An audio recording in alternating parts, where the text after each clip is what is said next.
Welcome back to Swish Happens. Today we've got a special guest, Dr. G. Hey, how y'all doing? Good, how are you? Good. All right, so it's been, 2 weeks since we had a pod, and it's been a crazy 2 weeks. We've had some big performances, as you guys might know. But I've got some trends, some team trends I've seen throughout the last 10 games. So, number one in the East, the Pistons have been in a little bit of a slump.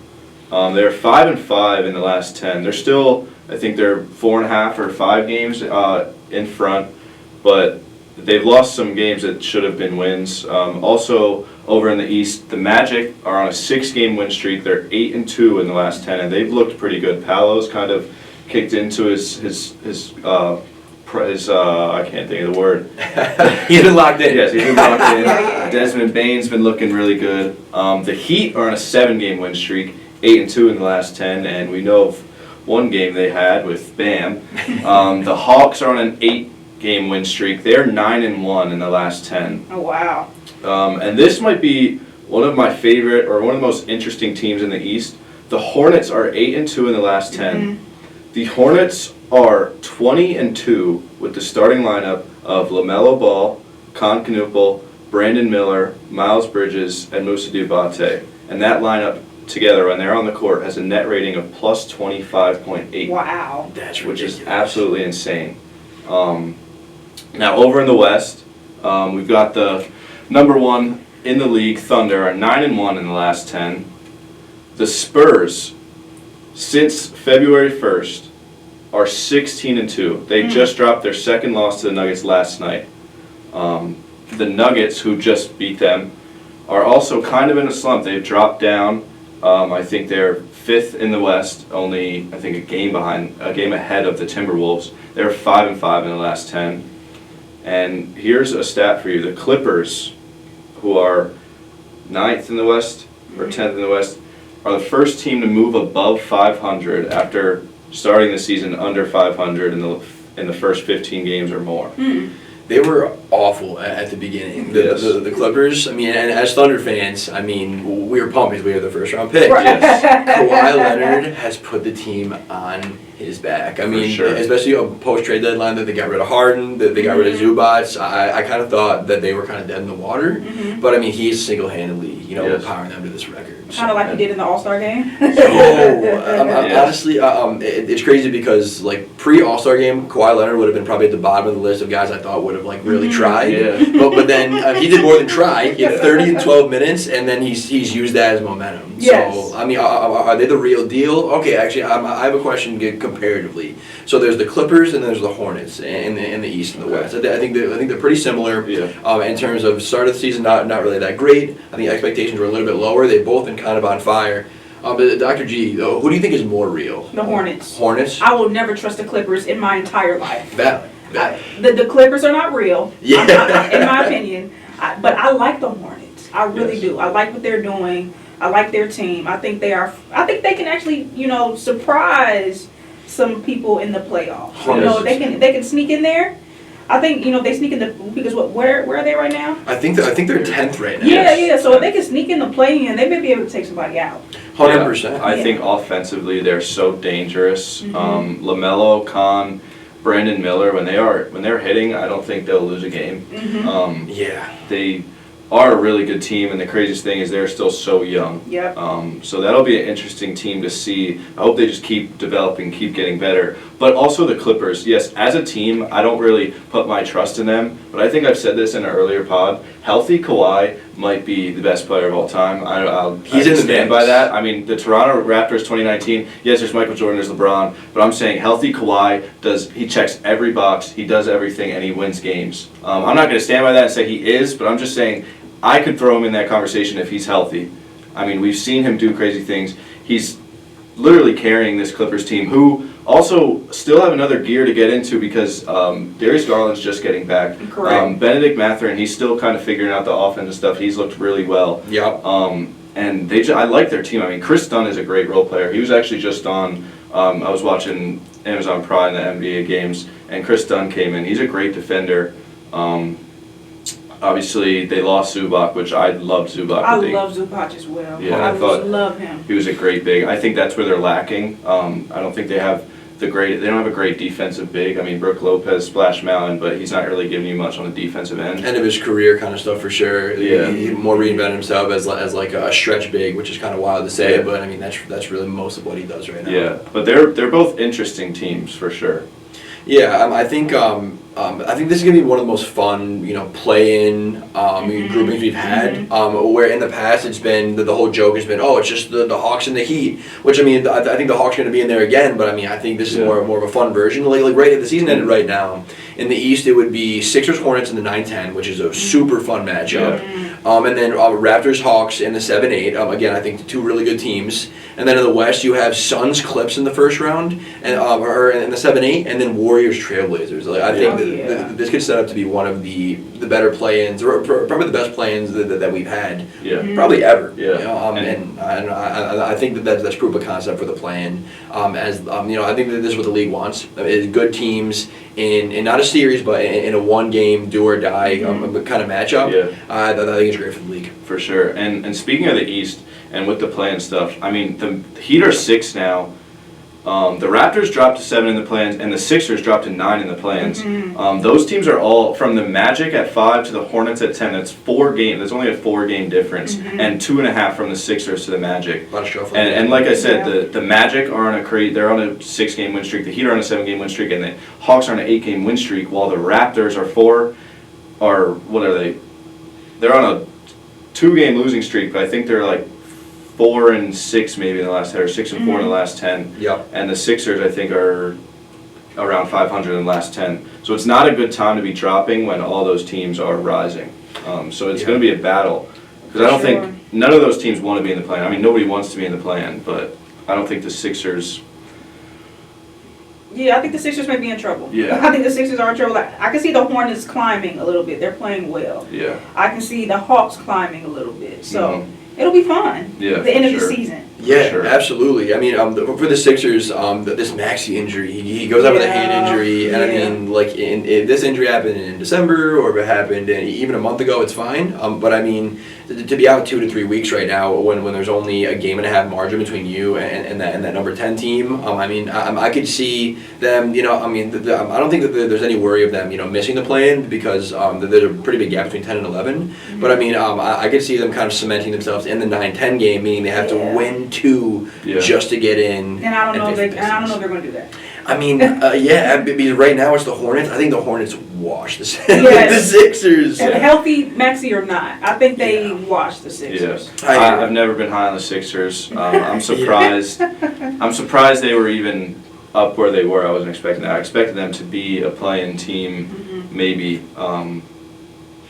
But we'll see what happens. I think it'll be interesting down the stretch. I mean, with the Heat, I mean, I know we're going to talk about Bam in a second. I think the interesting thing with the Heat is that when you look at their roster and the guys that get minutes, it's just a classic Heat team. Like, I talked about Pelle Larsson a couple weeks ago on a pod.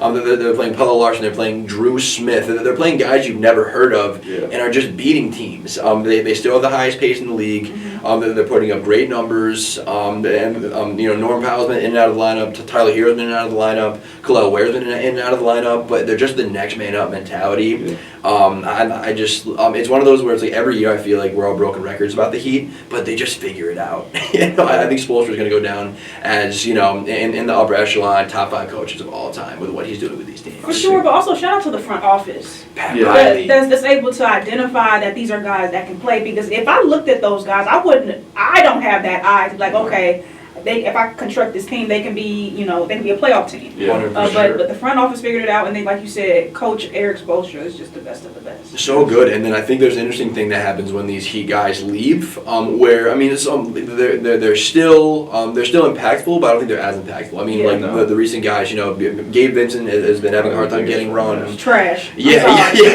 had to deal with that. Yeah. There we go. As a Laker, he got shipped off because of his performances. Yes. Exactly. Yes. So guys like that, the Duncan Robinson has been better with the Pistons, but I mean, it's not had the same success. I mean, these guys leave and just aren't as good. Which I just think the buy-in that the Miami Heat get from their players when they're on their team is incomparable to anybody else. Really. 100%. It's that Heat culture that It people is. talk about. Yeah. 100%. Like, I mean, even a guy like Davion Mitchell, who like came in, he was drafted by the Kings, was like more of like a kind of an undersized defender. Yeah. Now he's he's like the top 6 or 7 in assists. He's leading the league in assist to turnover ratio with 4.5. Like they're getting things. They're getting things out of players that even coming in as quote unquote damaged goods. Yeah. They're just maximizing. Yeah. Which I mean, I don't know if something in the water or what, Yeah. but something's going on in Miami every single year. So. They've got a great culture. Should we talk some Bam? I mean, I think we have to. Let's chop it into I think we Bam. have to, but I want to know what y'all think about Bam's performance because we have competing ideas and thoughts in society. So I want to know right. what did y'all think before I tell y'all what I think. Okay, All right. you go first. You go first. Obviously, I think everything is crazy impressive until you get to the last 2 minutes where they're fouling to get. I mean, I've seen videos that just kind of came out of Bam saying, "Don't foul, don't foul." Yeah. But they still fouled to get him, and then they also missed free throws for him to get points. I thought it was a little like, all right, come on, this is pushing it, but at the same time, like Bam said, if you get that close, Yes. are you not going to chase it? Like 100%. nobody. You have to. That's You what I have mean. to. History. And everybody, I've seen a lot of people saying like, oh, like that's almost disrespectful to Kobe, but I don't think Kobe would feel that way. Like, I think that's impressive no matter how you look at it. I mean, he shot a lot of free throws, but he did get fouled. There's obviously both sides you can look at it. I think it's impressive, but I don't think it's as impressive as as Kobe's 81. Honestly. I think it's fair. And then, I was talking with a buddy, and he brought up Luka's 73-point game last year, which in terms of efficiency and how he got the buckets, more impressive, sure. Yeah. Friends, we're in a culture of hate. The people are so quick to hate. This man, I don't care how he did it, had 83 points. He had 20 field goal makes. He put the ball in the bucket without free throws 20 times. I have some numbers here. So, before that game, Bam had one 40-point game. Wow. One, ever. Wow. The Heat record for free throw makes in a game was 36, which Bam had. This one was interesting to me. So Bam's usage rate in this game was 57.7%, which sounds like a lot. It's actually the 7th ever. So it's not even like it was the most used that anyone's ever had. Yeah. He was guarded by Alex Sarr for most of that game. He was in the 90th percentile in some really cool defensive analytics, defensive true shooting, and defensive field goals attempted. So Bam was getting his stuff off against one of the better defenders in the entire league. And then also people were bringing up all the corny stuff that the Heat were doing at the end. The Wizards were being just as corny. No, they were. They were triple teaming full court and fouling, and they were fouling other players on the Heat. So it's like, okay, chicken or the egg. You know what I'm saying? Like if you're that close, I think the Heat should do it. I think that the Wizards should have just picked themselves up by the bootstraps and played some defense. You know what I'm saying? Like it almost reminded me of funny enough, Kobe's last game against the Jazz, where like he was going off. He ended up having 60.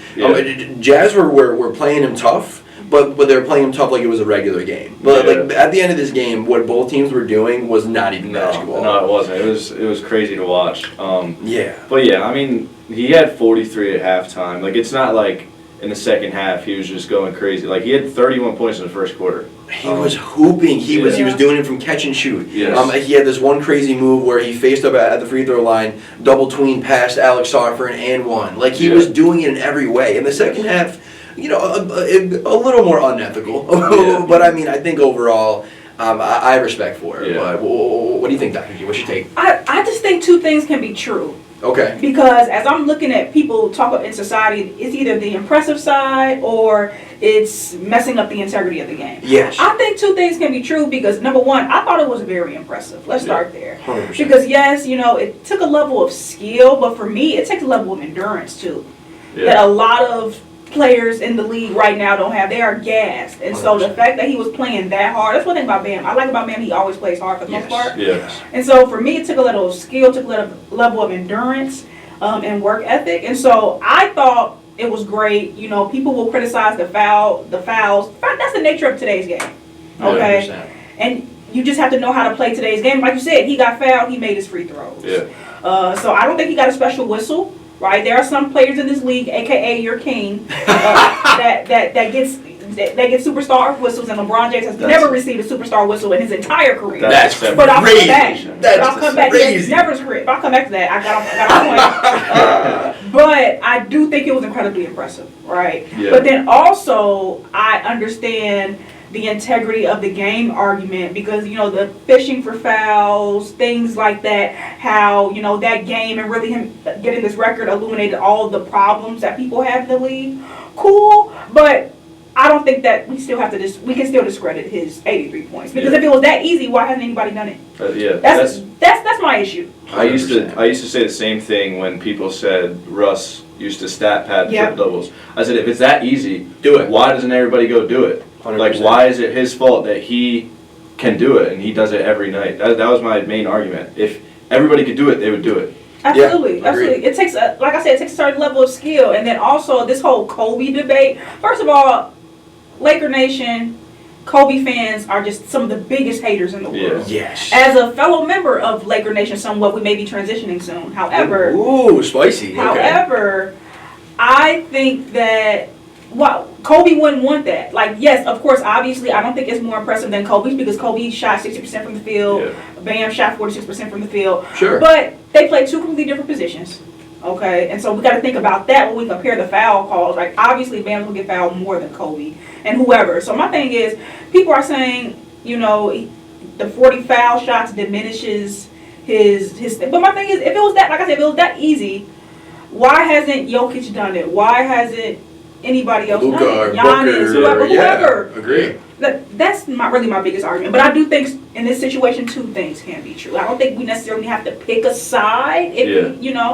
But there are just so many haters in society right now, and I don't understand it. It's just 83 points is 83 points in today's NBA. Yeah. That's hard. It's just the media, everything. Yeah. Everything has to get hated on. Oh, sure. my God. I mean, and I think to that point too. I mean, like it was the second highest scoring performance of all time. Was it the second most impressive? No, but I mean, did that mean we should hate on it? Can't change the numbers. Exactly. Just because you could say another performance is better, like I just think even that is a form of hating. It's like, this was cool, but this was better. It's like, yeah, you're right, but that doesn't mean that Bam scoring 83 wasn't cool. You know what I'm saying? I don't know. I think it's just there's so much hate in everyone's heart. Yeah. I think the craziest thing about that, I seen this stat, that 83-point game compared to what his average points per game was, would be comparable to Patrick Mahomes throwing for 911 yards. That's crazy. I just thought there was a bunch of numbers. That was the one I remember the most. But that's just crazy. Yeah. Because he isn't like a 30 points per night guy. He averages, I forget what his average is, but he's probably around 20. Yeah. Like on top of that, like there was thing. It was like the 81 points is like 8.5 standard deviations away from his regular. Yeah. Which the odds of that happening is like 1 in like 4 quadrillion. Yeah. Wow. So it's like you would have the better chance of like winning the lottery twice than Bam Adebayo scoring 81 points That's or 83 incredible. points. It's crazy. That's incredible. Yeah, and to your point, I mean, like Bam, in a better year, still isn't probably likely to do this, and it's been a down year for him offensively. Yes. So there was everything working against him, and he still went ahead and did it, which I think is more of the reason for him when he had the 70 to be like, you know what, I'm gonna go out and get this. Like I will probably never ever be in this situation ever again. I'm gonna get 83. You know, so I think for anyone to say it was corny or for the Heat to try to make it happen, I think like try to put yourself in Bam Adebayo's shoes. Like Mm-hmm. how do you not go for it? You do it 10 out of 10 times. Easily. And I'm excited to see what this does for Bam. Like you said, this has been a very low year for him. Yeah. A challenging year for him. So I wonder if like this can really help push him to actually, play up to his potential, because he's seeing his potential. It's not like he was guarded by a poor defensive player, like you said. Yes. He was guarded by a pretty decent defensive player. Yeah. And so I really hope, because I am somewhat of a Miami Heat fan. Sure. I do hope that this can really help propel him. He sees his potential at the highest level. So I want to see him, I feel like he can average 25-30 on that Miami Heat team. Easily. They might need that. Yeah. I think he's a guy, and there's a lot of guys like this in the NBA that are so skilled in every single category of the game where they could really be whoever they want to be. It's just, how do I impact winning the most? And I think Bam is one of those guys. especially when he's had scorers or number one guys on his team throughout his career. So I think he really could be or do whatever he wants to do on the court. And they've been winning now already. Yes. So hopefully, like, team momentum, maybe some band momentum. I mean, like, especially if they could somehow stay out of the play-in for it seems like the first time ever, and actually get into the playoffs. I mean, who knows? Yeah. Who knows if they can get? I mean, obviously the expectation at 83, but I mean, if they can get this level of confidence and shot making from Bam, I mean, I think that brings the team into a totally different threat level than they have been. Yeah. And so, would y'all say that throughout Bam's career, like, has he been a star? Has he been a little bit below a star? Like, how would you all categorize him throughout his career so far? I think he's a star. I don't think he's ever been a superstar. I think it took the words out of my mouth. And I feel like if there's anybody that can transition from a star to a superstar right now, I think it is Bam. And I say Bam because I'm biased because he has Agent Wilson by his side. Sure. And like greatness, I feel like that can really help really push him to that level now that he sees what he can be. 100%. I think if there's anybody, and he's somewhat later in his career, if you will, but I think he still has a chance and a shot to become much greater. So. Yeah, I agree. Sure. No, I definitely agree, and I think with him from an even on the court like development, I feel like he's really gained some confidence. Like I saw him in person in high school actually, and he was like a really raw player. I mean, he was like a defensive guy, a shot blocker. Even when he came into the league, he wasn't really shooting threes like that. Yeah. Where now he's doing that. So I think I mean obviously I don't know Bam, never talked to Bam, but from the player development aspect, it seems like there is this level of belief in himself. For sure. In that way too, and even just in this game, I mean, like you don't go and score 40 and a half and then 83 in a game if you don't think you can do that kind of stuff. So I think when you start to add in, Asia as his partner, the development he's already had on his own. I mean, I don't see why he can't take maybe another step that we didn't expect a little bit later than we expected. I thought that was cool that Asia Wilson was in the post game. I don't think we've Yes. ever seen that. Imagine scoring We've 83 never and then you seen had that. your girl in the post game. We have Come on. never In the seen press that. conference. Absolutely incredible. Yeah. And shout out to them for allowing that. 'Cause, Yeah. For big sure. For sure. That night in the NBA was ridiculous too. I mean, like I know Bam obviously stole the show. Took it over, yeah. 83, but I mean I just want to go through a couple of the other numbers. So there was Luka with a 30-point triple double. Nothing too crazy Yeah, there. whatever. We can go past that. He said 51 last night. He had 51 did, last night. he did. He's having a week. And then you had Wemby with 39, 8 for 15 from 3. Okay, that's getting a little more interesting. Yeah. And then we get into just some out of control stuff. Yes. Cameron Payne, 32 and 10, 8 for 8 from 3. Yeah. Ridiculous. Mataz Buzelis, 41 points. Josh Giddey almost had a 20-20 and a triple-double. Kelly Oubre had 31 points. The league, like I have league pass, and I'm flipping around games, and I'm like, okay, I don't know what's going on here. Like the league is out of control. Hey, Kyle Kuzma had a 30 ball too. Yeah, he Kyle did. Kuzma. Imagine letting Kyle Kuzma drop 30 on you. Yeah, not a great night for your team. Great night. But yeah, I don't know what was in the water. I don't know what it was. A Monday night. March 10th. March 10th. March 10th will be remembered. Yeah. I'll circle that on the calendar for next year. Yeah, my bigger superstitious thing now. But that's why we love the NBA, though. That's what the NBA is all about. Random nights. Yeah. Where people just have a night. Mm-hmm. Yeah, you know what's funny? We talked about that in the last pod. How I was flipping through games. It was like Kevin Porter had a 30 ball to like win the Bucks a game, and then I turn on another game, and it's like Io DeSunmo, and just like every night there's so much talent in the league now that I mean, like even though a night like this was a little crazier than usual, I think every night you're gonna see wild performances like this. And in the right spot. And I said it then, and I just said it like a little bit ago. There's so many players in the league that are so skilled and could do a lot more than they do on a nightly basis. Easily. Because what they do impacts winning more. Like there's so many guys that can go and score at will, but if they do that, their team probably won't win the game. Yeah. That's why the NBA is so interesting, because there are nights where guys will be out and then those random guys will have big nights. It's because everybody in the NBA is so skilled, you don't even know it, but they just play to their role. But kind of what frustrates me, kind of off topic but related, what frustrates me about what we're seeing in the NBA right now, right? Great talent, so much going on. To me, I feel like watching the NBA is it's less accessible than previous years. I don't know if you all feel this way, Yeah. but for me, it seems like it's harder to watch NBA games now with this new deal. And so Yeah. whether the games are later and it's past my bedtime, or I feel like it's not as many games being played on, whether it's the Peacock, Amazon Prime, whatever. I just feel like it's less games being shown on TV. Do y'all feel that way? Or do y'all think it's about the same? Yeah, I agree. They do have the League Pass, but the League Pass only unless you have the like premium League Right. Pass, it'll only show you the games that aren't being nationally televised. Exactly. But I do agree, it's less accessible to watch those nationally televised games.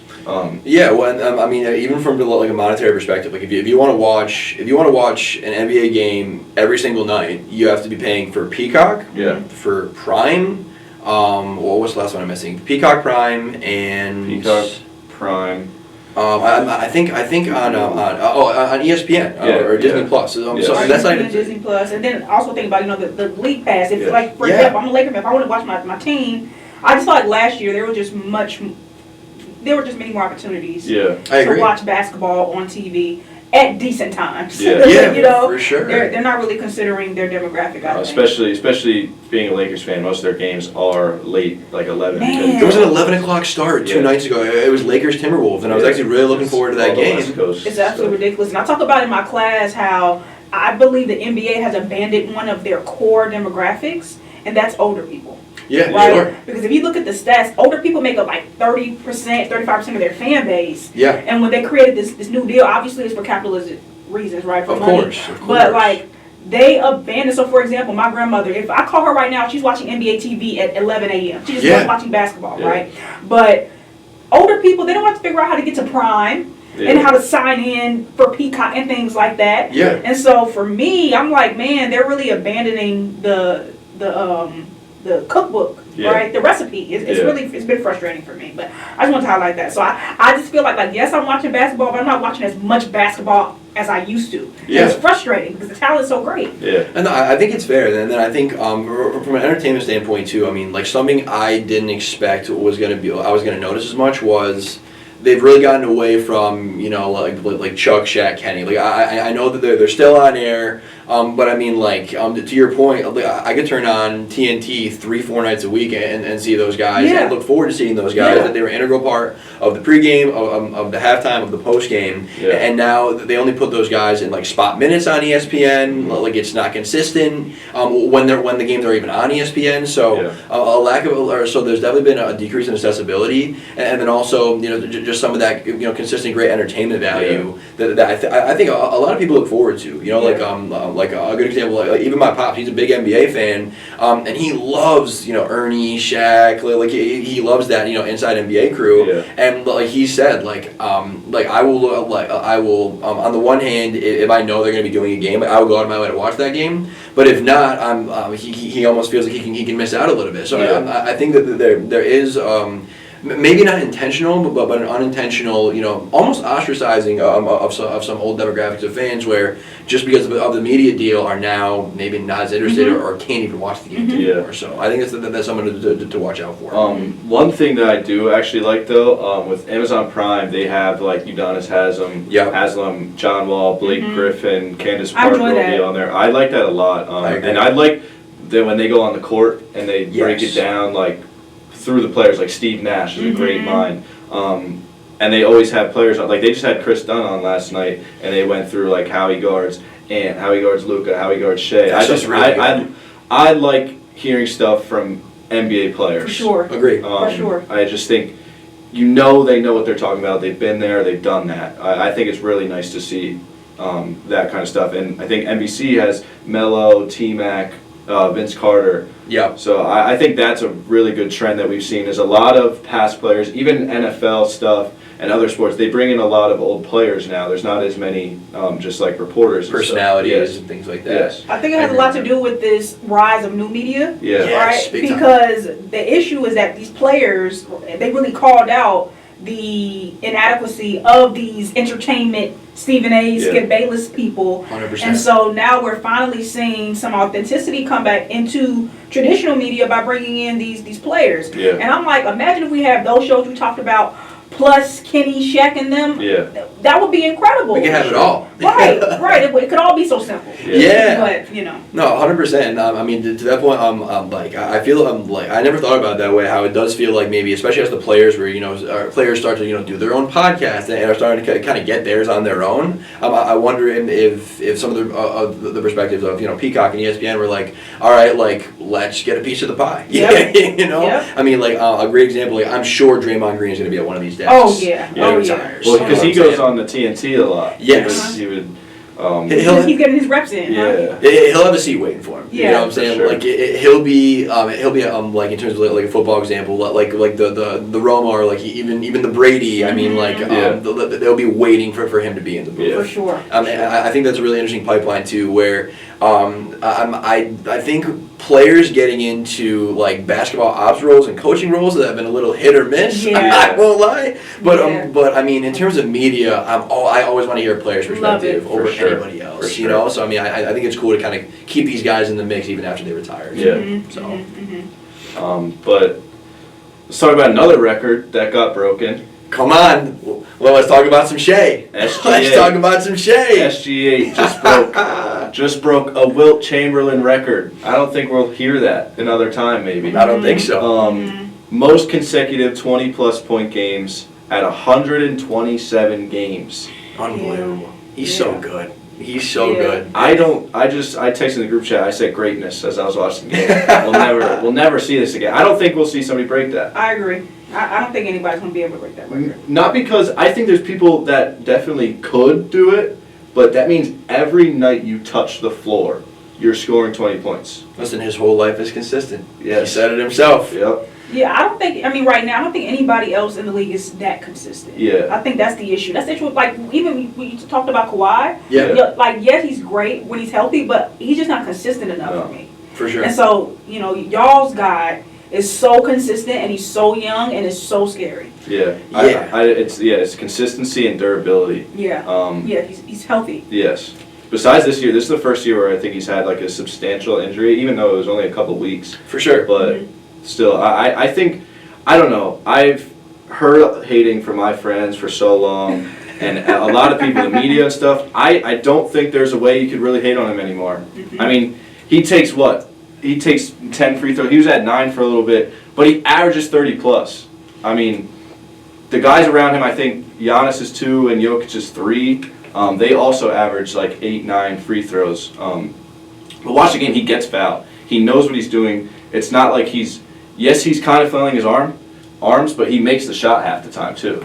Yeah. I mean, I was having a massive debate last night with a buddy about this, and if you take free throws away, he is he's number 4 scorer in the league, and he's behind Luka, Ant, and Tyrese Maxey. So I mean, he's still a pure bucket getter. I mean, if you start to get into some of the analytics of like. And a lot of the efficiency stuff. I mean, like he's shooting 55% from the field. He's shooting less shots than Luka, who's averaging more points than him. He's shooting, like 90% from the line. He's shooting, 35-36% from 3. So I mean, it's not like he's just like a volume scorer. I mean, he's just every night coming out there and putting up an efficient, obviously minimum of 20 points a game against your best defender every single night. You know, I mean, I think that that taking out of the free throws is really important. Because everyone says free throw merchant, this and that. I'm not going to sit here and say that every single foul that's called is an actual foul. I'm not going to be that blind to it. No. But I do think you have to respect just his ability as a scorer, his ability to take any defender in the league and just get to his spots. Like just his quickness, his touch. I mean, I think that the mid-range game itself is something that's such a lost art in terms of the overall NBA. I mean, that Morey ball of threes and layups. But I think the stars and the best scorers in the league know how to work out of the mid-range. Whether it be SGA or KD or Luka or all these great scorers, I really think a consistent thing is their control of the mid-range. And I think SGA is just the top tier of that kind of stuff too. Yeah. I brought something up a couple pods ago. I don't know if he's still there, but of guards that average 30 plus, if he would have ended the season at that point, it would have been the highest true shooting percentage out of guards averaging 30. So he is efficient. Like it's not like his volume is insane, and that's why he's getting these numbers. Luka's inefficient, but he's efficient. Yes. And they're the best team in the league. Yeah. And when he's on the court, I mean, I seen KD and Bron talk about it on Bron's podcast about like guys when they shoot the ball, like it's going in. Like that's what you think. I mean, when SGA takes a mid-range, like it's like I don't even need to look at the TV to think that he made it. 100%. It's insane. And there's shots where it's like, wow, that was like a tough shot, but it's like that's going in just because he shot it. And his clutch stats this year are insane. Out of control. Insane. He has the most clutch points in the league right now, I think at a little over 150. And he's hit, what, in the past 2 weeks, 3 game winners? Yeah, all the same step back 3. I don't know. I think it gets to a point with the consistency that you can't really hate on him anymore. Yeah. So I don't want y'all to think I'm a hater. I'm not an SGA hater. It's more so like, I don't think jealousy is the right word, but it's frustration because, yeah, he's great and he's so young and we know he's going to be sustained for forever, right? He's going to break 1 million records, right? For sure. But for me, as a LeBron fan, right, seeing how he's, respected, but more so the whistle, like I talked about, like, yes, he's great. He gets fouled, right? Yeah. Sometimes he doesn't, but whatever. He gets a superstar whistle, right? And this is the whistle that I wanted LeBron to have his entire career. And so that's why when you say that, I'm like, oh my God, this guy who gets a superstar whistle at 15 years old. So for me, that's what's challenging. But I'm not a hater at all. I think he is incredible. I think he's just really smart with the fouls. I mean, if you look, this is what I would explain to my friends. If you look at what he does when he's driving on you and he's going to pull up, your arm, if you're defending somebody, your arm is going to be here, like on his body. Yeah. So his arm is going to be behind your arm, and as he goes to pull up, he takes your arm, and then that's the foul. Yeah. I mean, he's just really smart with the way crafty. He collects his fouls. Yeah. It is a skill. I mean, especially now in the NBA, drawing fouls is a skill that get watched and get scouted and get trained. 100%. I mean, a big thing that I remember Kobe said when he was playing is that he would study the rule book. He would study the rule book. He would study things down to like referee positioning to know what he could and couldn't get away with. Like I think that if you really want to be the best at your craft, it's not just about being able to have some great shifty dribble moves and be able to make these shots. You have to be a student of that kind of stuff too, of the tactics, of the rules, of I know a lot of people kind of talk about Harden in a negative way, but I mean that dude did the same stuff. If you're able to maximize your output, even if it is a little bit of an exploitation of the rules. I'm not going to say it's going to look the prettiest all the time. It's probably not. But I mean, it's effective. And I think SGA is also not doing it as egregiously as a Harden was either, too. For sure. And, I mean, I agree with, like, the foul. I just think the NBA now with, like, how people get fouls and stuff, I just think it is a little ridiculous, but it's what it is. I mean, I watched last night, Lou Dort closed out on Jaylen Brown on a 3, and he went to shoot it, and as Lou Dort closed out like this, and Jaylen Brown just, when he went to take his 3, he just put his arm right into Lou Dort's arm, and he got 3 foul shots, right? And it was in the clutch. They got the lead with that with like a minute left, and I was just like, wow, that's crazy that you can just do that now in the NBA. And it's an automatic foul. Like now you don't even have to worry about it. Yeah. I just think how basketball is, I mean, because you even see college players, they do the same thing. They'll try to draw fouls and stuff, and I was just like, I wish it wasn't like that, but I guess if it is, you have to it's beneficial to play like that. Yeah, no, for sure. I mean, I've tried to play a little bit of devil's advocate with this too, and try to be on the other side. As someone that feels like you with the whistle, and I think a part of it too is that the Thunder defensively play like a really, really physical brand of basketball that I think does blur the line between what should be a foul and what shouldn't. So I can see how on the other end when you have Caruso, Casey Wallace, Dort being really physical with the other team, and whistles aren't getting blown, and on the other end you have Shea, baiting or whatever you want to call it, drawing fouls. I could see how, as someone that isn't a Thunder fan, how that's probably frustrating too. So I mean, I do respect that. But I get it though, right? He's just adjusting and adapting to the nature of today's game. He just got great at it. I'm not mad at it. I'm just mad my boy didn't have that type of whistle. I think Bron had a decent whistle in his day, but I just think his, like, if you look at Shaq, I just think his strength and his athleticism made refs or just made the game kind of say we can't call every foul. And his whining maybe a little bit, and maybe he whined a little bit too much. But I understand the whine. when you get tackled every time you go to the basket and the foul is in the call, you have to say something. So that's why I don't feed into the crybaby narrative. Yeah. Because he got fouled every time he came down the floor, and like to your point, the refs are like, I'm not calling it, but a foul is a foul. I agree. And so the thing is, the rules are different with him, and that's my issue. Yeah. The rules have always been different for him. I think with Braun it was always interesting, especially in the Heat days when he was at his peak of physical power, especially when he had more weight on, because I think he did put, and I mean almost similarly with Shaq, I think he put refs in tough positions because of how physical he was, and where's the line between he's creating the contact and he's getting fouled, and who should be penalized for that too. I do see how that's probably frustrating if you're a Braun and you're a Shaq, and you're so imposing physically that just by trying to get to the cup, like you're being so physical, in your own right, that people have to kind of come back and do everything they can to combat that. So I understand how it's frustrating. I think being a ref in any sport is something I would never, ever want to do. I think it is a thankless job too, whether it be with the Brons and the Shaqs or with the Hardens or with the SGAs.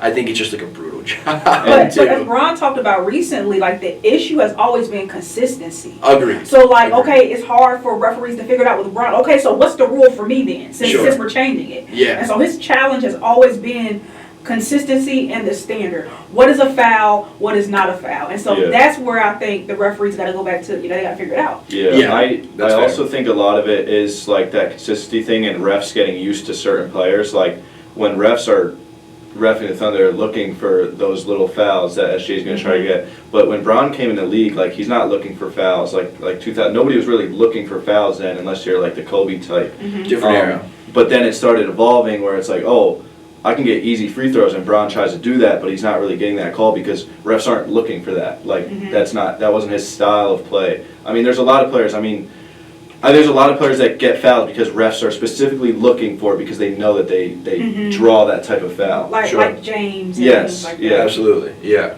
No, I think it's fair. I think it's interesting, and I think like moving forward, I think the league has tried to, change, not totally change the rules, but really respond to some of this stuff too. Like a lot of the stuff that Harden and Trey used to do, where like they would get a guy behind them or get a guy in front of them and jump into them. Yeah. They try to take that out of the game. Yeah, just the rules. Yeah. So I think if this gets to a point where the discourse becomes loud enough and there becomes enough proof that that the SGA is getting a different whistle, I will say I do have faith that trying to be unbiased, that like if there's an issue like that, even if it's a guy from my favorite team, that the league will go ahead and curtail it. I mean, again, even as a Thunder fan, like I want to see good basketball and I want to see a good product of the game, so to speak.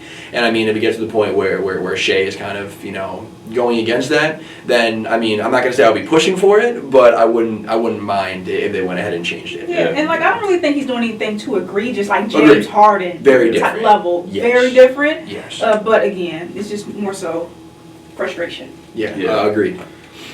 Which record that got broken do you think was the most impressive? Shea breaking Wilt's or Bam's 83?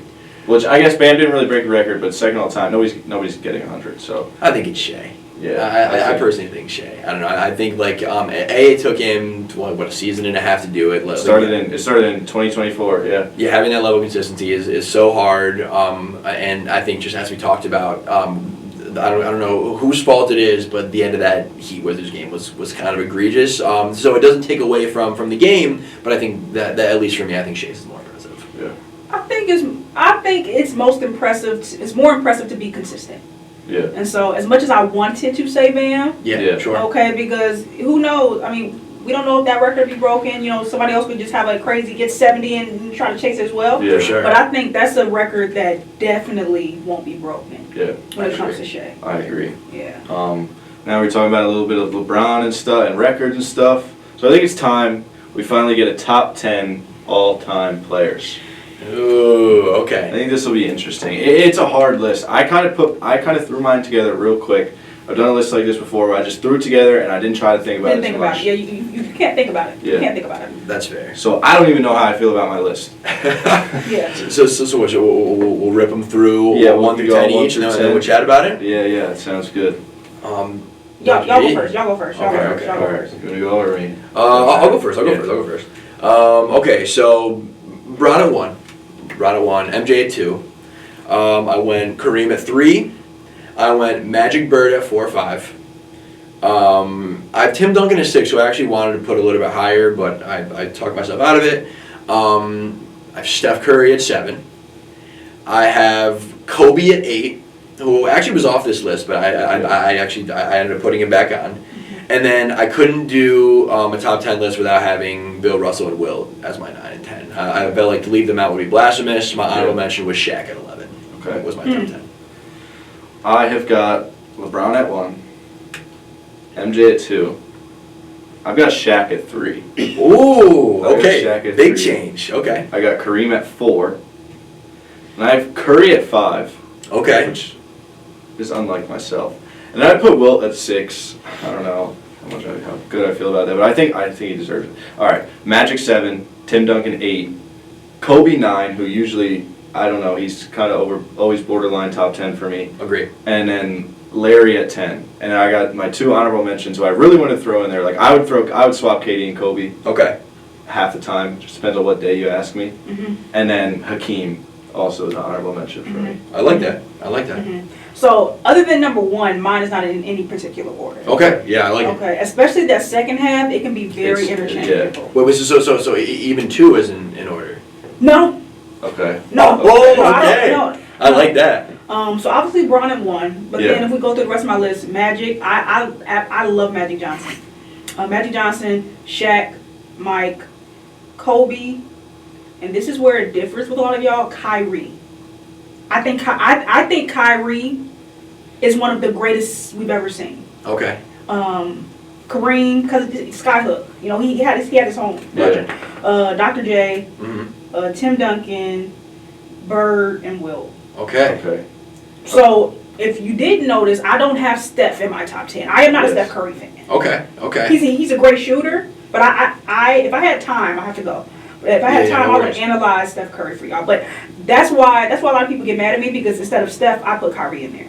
Okay. Okay. So I have Kyrie. I want to ask this, because of Kyrie. So when you were thinking top 10 all time, because I think that this is a big way of how people construct their list. Yes. What did that mean to you? Did it mean accolades? Did it mean who's the best player on the court? Like, how do you think about it? The best basketball player. Okay. Who plays basketball the best? I don't think about, but who plays basketball the best? All right. And then I think it's a hard, like, if you're doing an all-around top 10, it's different than, because if you ask me who was the greatest to ever do it, like who had the greatest career or accolades, whatever, I think MJ's honestly won. For sure. And then I'm blanking, but yeah, I agree. But this is usually what I tell people when like we're having a debate and it's like really hard, and I said, if I'm debating an MJ fan, I'm like, I think MJ has the greatest career, but Fair. I think LeBron James is the best player to ever touch a basketball. Okay, I think that's fair. Yeah, I think I have a bunch of different answers depending on how you ask the question. Yes. I think in terms of full body of work, it's Bron. In terms of the closest career to perfection, it's Mike. Mm-hmm. If you want to win one basketball game, and this is where I get crazy looks. If you want to win one basketball game, mine's Jokic, actually, which is kind of wild. I'm not mad at that. I'm not upset at that, actually. And because I just think there's so many ways you can ask the question, which is why I asked about Kyrie, because I mean I think there is an argument there, because I think Kyrie is the best ball handler of all time. Yeah. I think he's the best under the rim finisher of all time. I think he's an elite 3-point shooter. So I mean I and understand. I don't think he's a bad defender as well. And so I think that, because when you said, hey, your top 10, I'm like, that's broad. Yes. Because I think this question can be asked through various lenses, and like 100%. for me, I also think like it's also important to have a conversation on top 10 players that you've seen. That's so like fair I didn't too. see Mike, right? Yeah. So I didn't see Dr. J. And so I also think that's another way to ask it, who are the top 10 basketball players that you've actually seen in real life and in real time? Yeah. Because I think that also matters. Yeah. So we could go by era, we could go by, like you said, the best body of work, the greatest person to touch a basketball, all of those different things, right? So if you did, so you could say like greatest ball handler, greatest shooter, then okay, Steph would be on my list. Yeah. But like when it comes to just who is the best person to just, they just know how to play the game of basketball. Yeah, sure. That's what I did my list based on. All right. I like that. I like that. I think Kyrie Irving is one of the most skilled players of all time, Easily, if not the most. But I don't know if I don't even know if he would graze my top 25 best players all time. So how did you just say both of those statements in one sentence? Then I'm trying to understand. Because if I'm looking at an all around top 25, top 20, top 10, I don't think the rest of his accolades or so you're looking at body of work. I'm saying like all around top 10, top 20, top 25. I don't think he would be on that list due to all the other things that come in. I think all these other players on my top 10 they're insanely skilled, like they're genuinely top of the list of like basketball players that ever touch a basketball. On top of that, they also won. They also have awards. They have also done things. If you ask me who are my top 10 most skilled basketball players, or who are the top 10 like most crafty, or top 10 players to just play the game, Kyrie might be on that list. If most skilled, he's probably top 2, because I might have KD number 1. Yeah. No, I get that. I think it is a very broad thing to look at of your like top players, but then I have to argue you on Steph, because Steph is up there in skill players of all time as well. On top of the accolades he has, 4-time NBA champion. He only has 1 Finals MVP, but you can debate the other ones could be his, but they're KD's and Iggy. 2 MVPs, and he's a unanimous MVP. Nobody's ever been a unanimous MVP. That means he played a year, and every single person that ever had a vote, that had a vote, which most times they make stupid decisions, said True. He was by far the best player in the league. So that was my argument for Curry. I think Curry's the best point guard of all time. I heavily disagree. I think I heavily disagree. I think Magic is great. I think it was tough for Curry to beat out Magic, but I think at this point in Curry's career, I was a Curry hater because I was always a Russ fan. I was always a Thunder fan, and they always knocked us out. They took KD from us, so I was a heavy Curry hater. But like I said with Shea, like with the consistency and just throughout someone's career, I think in the same way with LeBron, I was a KD fan. I hated Bron. My brother was a huge Bron fan, but I think it gets to a point in someone's career, and they keep doing it, where you have to change the hate to just the ultimate respect. Okay, so I have a question for you, but my top 10 was created again not based on accolades, but what is the role of a point guard? I think What is if you're going to ask that now is way different than if you've asked it 10, 15 years ago. Just tell me what you think. But I think as a point guard, most of the times you're the leader. Most of the times you set up the offense, and you kind of just run the show.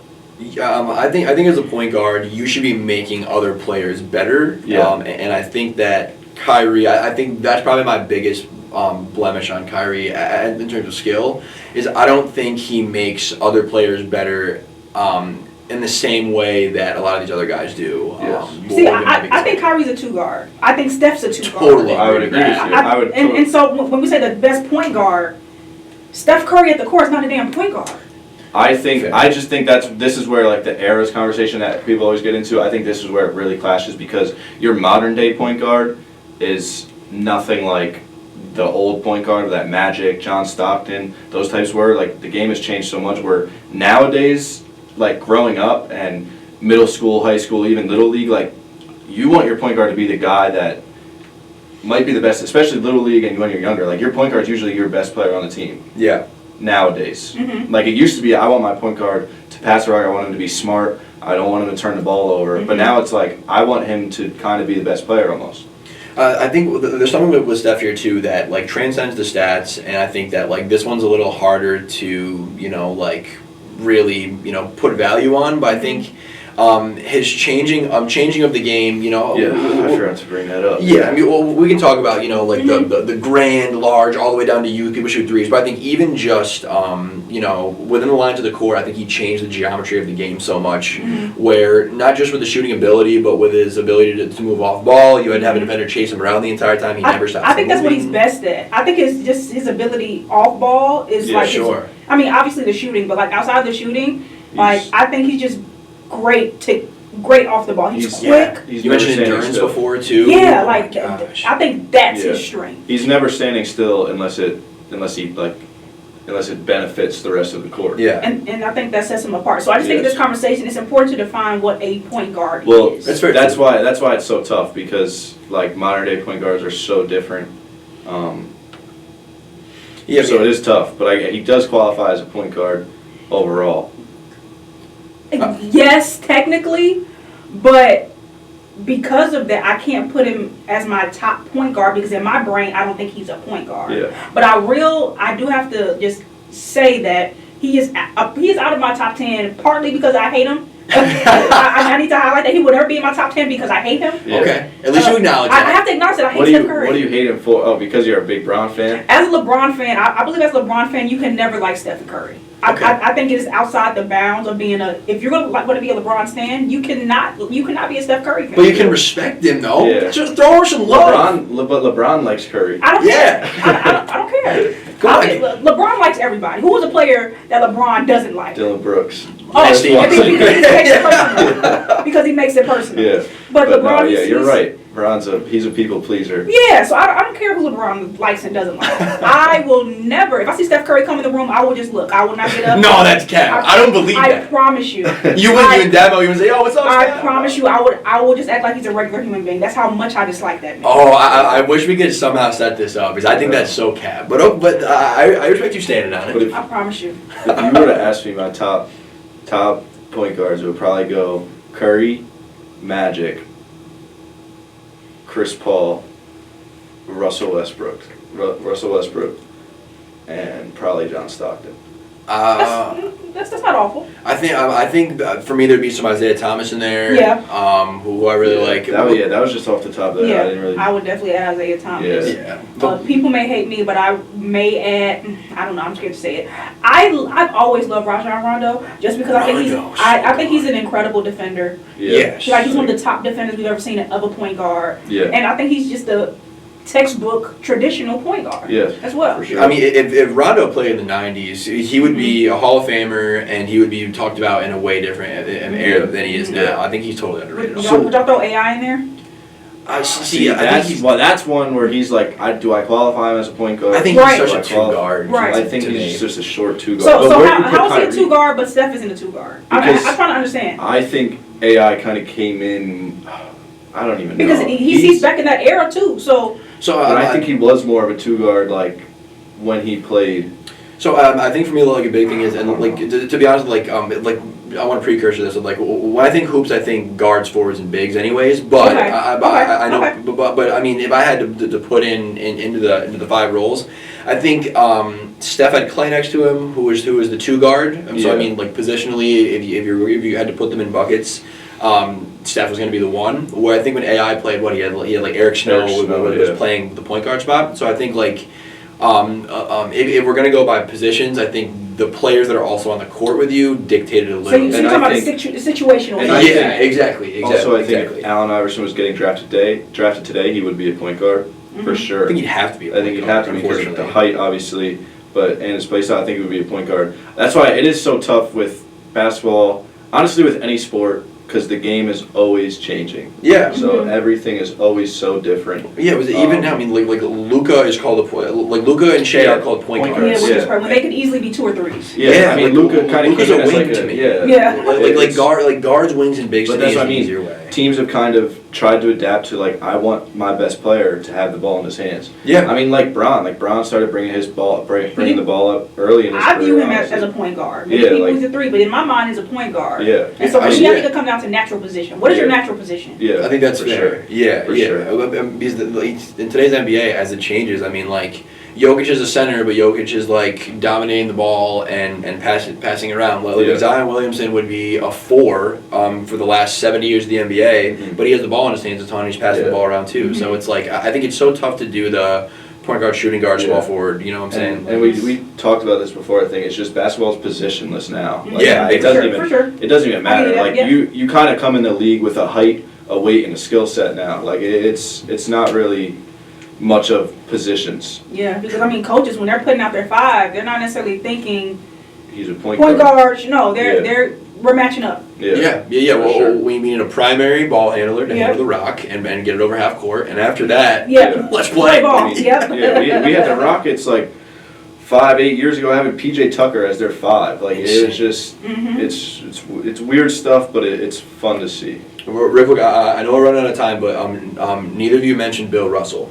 So I just want to So make the case. I don't mind him being like I have the Bird Wilt Russell. So I think he kind of deserves to be on, but again, I didn't see him. Yeah, for sure. That's my issue with some of these guys. Like, I feel like I have to do it just so I don't get canceled. I get that. I would much rather, like, maybe the next time we create a list of top 10 players that we've seen. I like that. I like that a lot. Because honestly, I hate putting, honestly, I hated putting Will on my list, but it's like, I have to. Yeah, I'd have been 9-10. I'm like, okay, I'm not going to not. Yeah. But like, with Bill Russell, I just like 11 rings, 11 All-NBAs, 5 MVPs. Yeah. I'm like, all right, like, and I couldn't not. Yeah, and like with Will, I put him up there because it's like, I can't even like be mad at it. Like, what he's done is just unfathomable. Yes, yes. He averaged like 50 points in a season. He scored 100. He led the league in every stat at one point. Crazy. I just don't know. Like, I've seen a lot of videos of Will Chamberlain. Where is the 100-point game? Where is the 100-point game? Kind of crazy. Where's the proof? Yeah, kind of crazy we haven't seen that. I think that's what I talked about. That could have been his 100th game that he took that picture for. Could have been anything. It could have been absolutely anything. But no. But hey, we'll say it's true just for the fun of it. I like that though. For next time you hear Dr. G, let's do top 10 players that we've seen. That we've seen. And Steph may be on that, even though I'm a hater. And we'll set moment of growth. You know, we'll set a guideline for how we're putting this. The interpretation. Yes. I like that. Yes. Yeah, because I think that this was a great example of that. Like, there's so many ways that you can chat about it. I think all three of us had a different kind of mindset. For sure. And we kind of did one before of top 10 players in their prime. Like, top 10 players if you had them for their best game. At their peak of powers. Current players. Which is also fun to do. That brings a lot of other players in the chat. It's crazy. We had Bron and Kawhi at 1 and 2, and we both kind of said Kawhi could have been a 1. So I don't know. I think Kawhi does almost everything but the playmaking, honestly. True. Yeah, and Kawhi's strong, but I don't think he's prime strong. So that we'll talk about it. Yeah, for sure. We'll save it for another day. But all right, so we got a random hoop. I was not even thinking of a random hooper this whole time. Usually one kind of comes to mind. Yes. Okay. So I do have one. While you both think. So as I was looking at some of the record stuff, this guy had 24 assists in a game. Ramon Sessions had 24 assists in a game. Ramon Sessions. In a loss, actually, on his Wizards days. So that is my random hooper of the day. That's a good random hooper. That's a good random hooper. I'll throw one out just because you said the Wizards. It made me think of it. I'm gonna go Otto Porter. Hey, Junior, even. Otto Porter Jr. That could be Wilt Chamberlain's nephew. Too, low key, they are. They look insane. He could be reincarnated. It might be Wilt. Yeah.